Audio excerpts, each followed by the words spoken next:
Shalom pemirsa CB Indonesia, senang sekali pada kesempatan kali ini saya bisa berjumpa lagi bersama dengan Anda sekalian pada pembahasan buku Bersama Tuhan di Waktu Fajar. Buku ini dituliskan oleh Nyonya Ellen G. White, dan melalui buku ini kita akan diajarkan dengan doa dan bimbingan darinya kita dapat diyakinkan bahwa pada hari yang mulia itu ketika Yesus kembali untuk mengklaim miliknya, bahwa kita akan menunggunya di sana dengan tangan terbuka dan disambut kehadiratnya yang kekal. Dan juga melalui buku ini kita itu diajarkan agar pada saat matahari terbit dan matahari tenggelam kita harus selalu berhubungan dengan Tuhan agar iman kita itu tiap harinya lebih bertumbuh lagi hanya di dalam Tuhan saja. Kita akan memasuki pembahasannya yang terdapat di dalam halaman 39. Tapi sebelum kita masuk ke pembahasannya, saya ingin agar saudara sekalian mengundang orang-orang di sekitar saudara untuk duduk menonton bersama, sehingga bacaan akan kita dengarkan sebentar dapat kita semua mengerti dan kita semua praktekkan di kehidupan kita setiap harinya. Bacaan kali ini berjudul Kita Harus Mengerjakan Keselamatan Kita. Ayat intinya terdapat di dalam Filipi 2 ayat 12 dan 13 yang berbunyi, Hai saudara-saudaraku yang kekasih, kamu senantiasa taat. Karena itu, tetaplah kerjakan keselamatanmu dengan takut dan gentar. Karena Tuhanlah yang mengerjakan di dalam kamu, baik kemauan maupun pekerjaan menurut kerelaannya. Nah, jadi pada ayat inti ini, kembali lagi kita diingatkan bahwa kita itu apabila kita melakukan kehendak Tuhan, kita tidak perlu takut dan gentar mengenai masa depan kita. Karena jika kita dengan kerelaan hati kita menyerahkan kehidupan kita di dalam tangan Tuhan, maka Tuhan sendirilah yang akan bekerja di dalam kehidupan kita. Jadi kita itu tidak perlu khawatir mengenai kehidupan kita. Kita masuk pada pembahasannya. Kehidupan Kristen adalah suatu peperangan atau suatu gerakan. Tetapi kemenangan yang akan diperoleh tidak diraih dengan kuasa manusia. Nah, pada pembukaan bacaan kita kali ini dikatakan bahwa kehidupan kita itu merupakan suatu peperangan. Nah, peperangan yang dimaksudkan di sini adalah peperangan kita melawan pencobaan-pencobaan yang berada di sekitar kita. Dan ketika kita berhasil mengalahkan pencobaan-pencobaan yang datang di dalam kehidupan kita, itu bukan karena kekuatan dan kemampuan kita sendiri, melainkan karena kuasa Tuhan yang berada di dalam kehidupan kita. Medan pertentangan adalah lingkungan hati. Pertempuran yang kita lancarkan, pertempuran terbesar yang pernah diadakan manusia adalah penyerahan diri kepada kehendak Tuhan, penyerahan hati kepada kedaulatan kasih.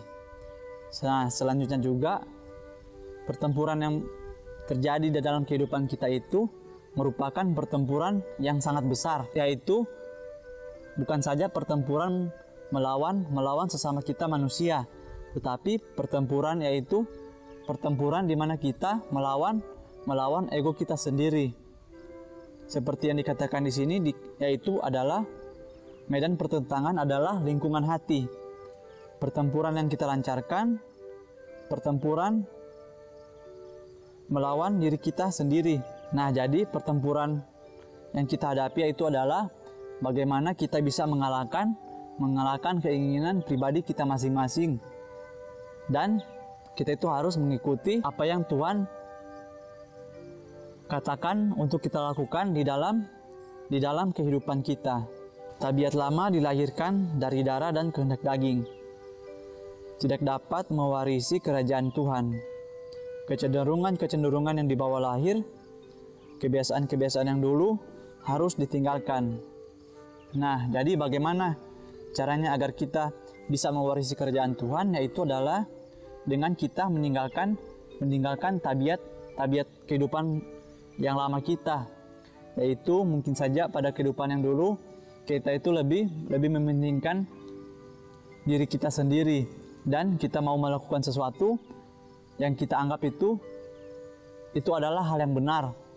Tetapi melalui bacaan ini kita itu diajarkan agar kita harus menyerahkan kehidupan kita ke dalam tangan Tuhan saja, sehingga apapun yang kita lakukan ketika kita berdoa dan meminta petunjuk kepada Tuhan, maka Tuhan akan memberikan jalan yang terbaik untuk kita lakukan di dalam kehidupan kita masing-masing.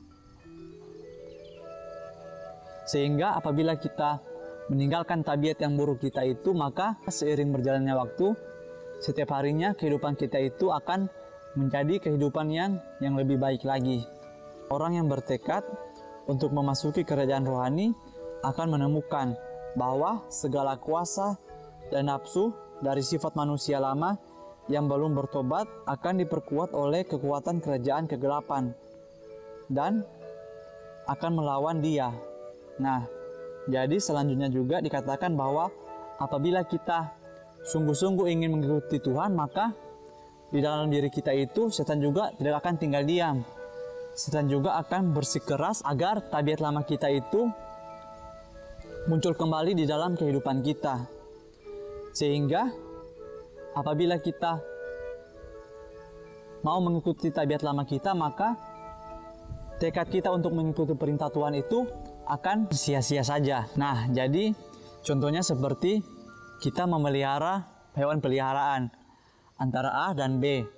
Jadi misalnya kebaikan itu adalah A dan kejahatan itu adalah B. Apabila kita rajin memberi makan si A, maka si A saja yang akan bertumbuh. Begitu pula sebaliknya. Apabila kita rajin memberi makan si B, maka si B juga yang akan bertumbuh menjadi lebih besar. Begitu juga di dalam kehidupan kita. Jika kita terus melakukan kebaikan dan kebenaran, maka tentu saja kebaikan juga yang akan berbuah di dalam kehidupan kita. Dan sebaliknya, jika kita terus memupuk kejahatan dan keburukan di dalam kehidupan kita, maka apabila tiba waktunya, kejahatan itu yang akan membuat kita jatuh ke dalam dosa dan tidak akan memasuki kerajaan Tuhan. Sifat mementingkan diri dan kesombongan akan bangkit menentang segala sesuatu yang menunjuk keberdosaan mereka. Dengan kekuatan diri sendiri, kita tidak dapat mengalahkan keinginan-keinginan dan kebiasaan-kebiasaan jahat yang berjuang untuk menguasai. Nah, seperti pada awal pembahasan tadi dikatakan bahwa kehidupan kita ini merupakan suatu peperangan di mana kita melawan diri kita sendiri. Dan apabila kita berhasil memenangkan peperangan itu bukanlah kuasa kita, melainkan itu bisa terjadi hanya karena bantuan Tuhan saja. Di sini juga dikatakan bahwa sifat mementingkan diri sendiri dan kesombongan akan bangkit menentang kita dan membuat kita jatuh di dalam dosa. Sehingga apabila kita hanya mengandalkan kekuatan kita sendiri, kita tidak dapat mengalahkan keinginan-keinginan dan kebiasaan-kebiasaan duniawi kita. Mengapa? Karena kita itu manusia pada dasarnya merupakan manusia yang berdosa. Dan hanya oleh kasih karunia saja kita bisa terlepas dari dosa. Tetapi kehidupan kita itu juga harus selalu bergantung kepada Tuhan. Sehingga apapun yang kita lakukan, Tuhan akan mengirimkan Roh Kudus ke dalam pikiran kita sehingga kita bisa bertindak melakukan sesuatu yang benar di hadapan Tuhan dan bukan melakukan sesuatu yang sesuai dengan keinginan duniawi kita. Tuhan sendiri dapat memberikan kemenangan kepada kita dan ingin supaya kita menguasai diri kita, kehendak dan jalan-jalan kita. Tetapi Ia tidak dapat bekerja di dalam diri kita tanpa izin dan kerjasama dari kita. Roh Ilahi bekerja melalui kemampuan dan kuasa yang diberikan kepada manusia. Tenaga kita diperlukan untuk bekerja sama dengan Tuhan. Nah, dikatakan juga meskipun Tuhan itu mau agar kehidupan kita menjadi kehidupan yang benar, dan juga Tuhan mengirimkan Roh Kudus untuk membantu kita di dalam kehidupan kita. Tetapi meskipun Tuhan ingin kita agar menjadi pribadi yang lebih baik dan benar, itu tidak bisa terjadi begitu saja.